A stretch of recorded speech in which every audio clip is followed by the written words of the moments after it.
लग्नाची पेढी या मालिकेच्या 9 फेब्रुवारीच्या भागामध्ये आता मात्र लग्नघरामध्ये खूप गडबड असते। सगळी धावपळ चालू असताना अन्वी आता आरुषला घेऊन येते। अन्वीच्या डोक्यामध्ये भन्नाट प्लॅन चालू असतो। अन्वी आरुषला घेऊन येते, तो थोडासा घाबरत असतो। घरच्यांना काय सांगू? अन्वी म्हणते चल रे। मग अन्वी त्याला इंट्रोड्यूस करून देते की हा माझा फ्रेंड आहे आणि याला मी आपल्या इथलं लग्न कसं असतं हे दाखवायला आले। कारण सांगू का, तर राघव मामाचा हा खूप मोठा फॅन आहे, म्हणून मी ह्याला एंगेजमेंटला आमंत्रण दिलंय असं म्हणत अन्वी त्याचं इंट्रोडक्शन करून देते। तोपर्यंत इकडे आता सगळेजण विशालच्या फॅमिलीतले सुद्धा येतात।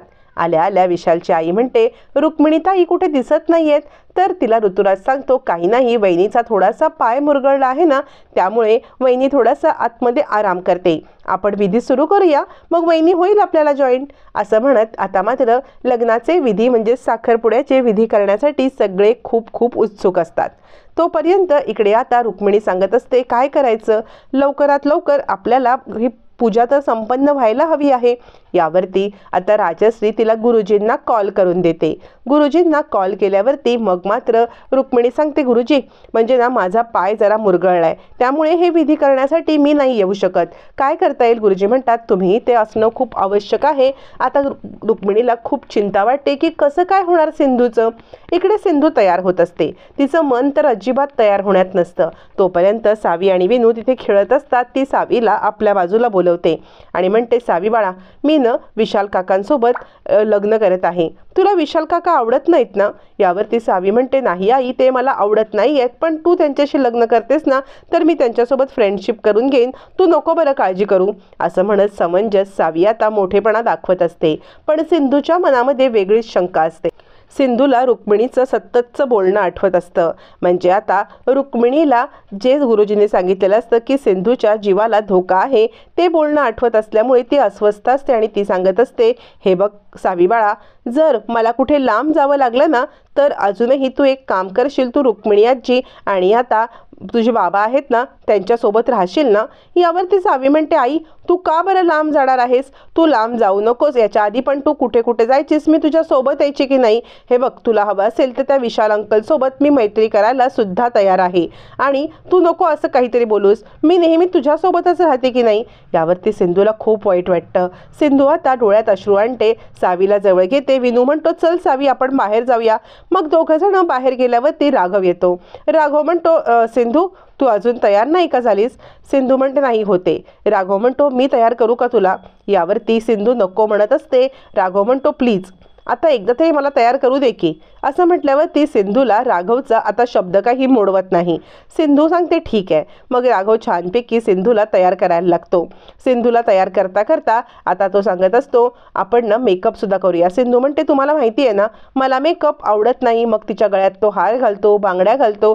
सिंधू विचार करत असते की कसं आहे ना, एकतर आबांना म्हणजे माझ्या आप्पांना शब्द दिल्यामुळे तुम्ही माझ्याशी लग्न केलं, पण आज मी मधुताईंना शब्द दिलाय म्हणून मी लग्न करते, पण मी मनाने फक्त तुमची असणार आहे। मी कुणाशीही लग्न केलं तरी माझं मन फक्त आणि फक्त तुमच्यामध्येच गुंतलेलं असणार आहे। तुम्ही का नाही माझी वाट पाहिलीत? तुम्ही माझी वाट पाहिली असती तर कदाचित आपण भेटल्यावरती आपण दोघांनी पुन्हा संसार सुरू केला असता।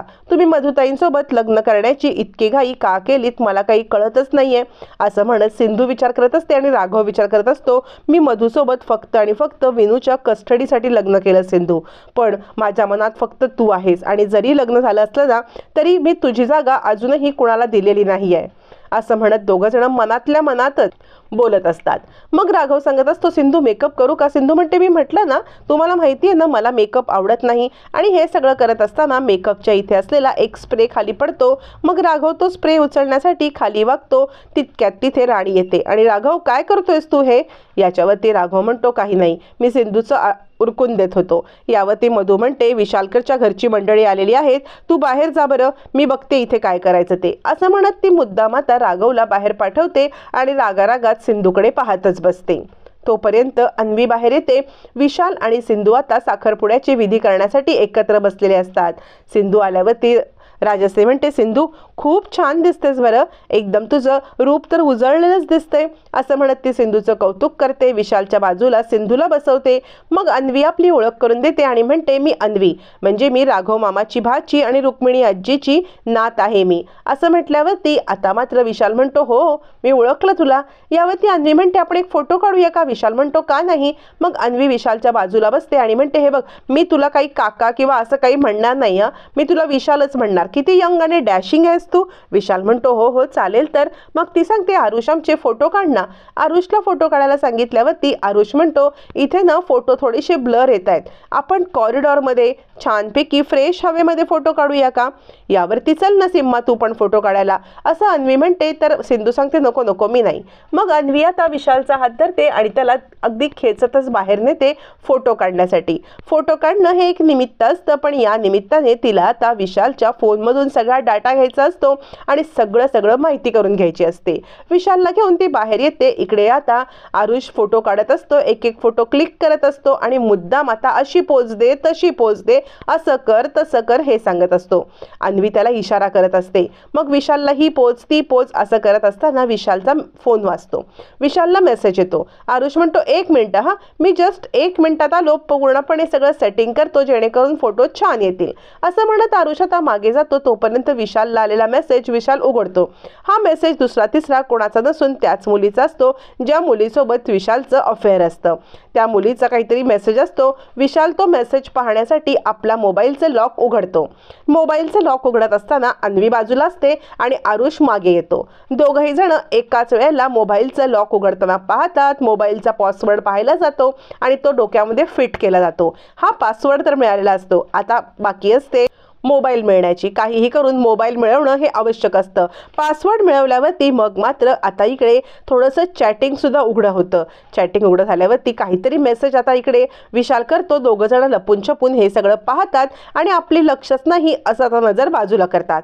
विशाल फोन हातात घेतो. त्याच वेळेला आरुष म्हणतो, चला चला छानपैकी फोटो काढूया. असं म्हणत तो विशालच्या हातामधला मोबाईल काढून आता त्या डेस्कवरती ठेवतो आणि फोटो काढायला घेतो. मोबाईल डेस्कवरती ठेवल्यावरती ताबडतोब आता सांगतो की हे तुम्ही लाडूचं ताट हातात घ्या आणि फोटो काढा. लाडूचं ताट हातात देण्याच्या निमित्ताने मोबाईल काढून डेस्कवरती ठेवल्यावरती आता लाडू भरवा बरं, हे एक निमित्त करत लाडू भरवण्याच्या निमित्ताने विशालच्या तोंडामध्ये अन्वी अख्खा लाडू कोंबते. विशालला ठसका लागतो. ठसका लागल्यावरती विशालकडे आता मात्र अन्वी पाहते आणि ताबडतोब आता मात्र इकडे विशालला सांगते, चला चला आपण आज जाऊया जेणेकरून आपल्याला आतमध्ये सगळे विधी करता येतील. मग आतले विधी सुरू होतात. त्याच वेळेला विधी सुरू झाल्यावरती मग मात्र विशालला आठवण येते की आपला मोबाईल बाहेर राहिलाय. हे सगळे विधी चालू असताना आता इकडे राघवचं तोंड मात्र पडलेलं असतं. मधू हे सगळं पाहत असते आणि इकडे आरुषने तो मोबाईल घेऊन त्याचा पासवर्ड टाकून तो लॉक उघडायचा प्रयत्न केला. पहिल्या वेळेला पासवर्ड चुकतो. काहीतरी पासवर्ड मधला एक अंक चुकीचा टाकला जातो. विशाल विचार करतो, काय झालं हे सगळं, आणि आरुष पटापट ते मोबाईलमध्ये दुसरा पासवर्ड टाकायला लागतो. दुसरा पासवर्ड अचूक निघतो आणि आता या पासवर्डमधून तो तेच लॉक उघडतो, म्हणजे तेच चॅट उघडतो ज्या चॅटवरती त्याने मगाशी पाहिलेलं असतं. त्या चॅटवरती नाव वगैरे काही नसतं.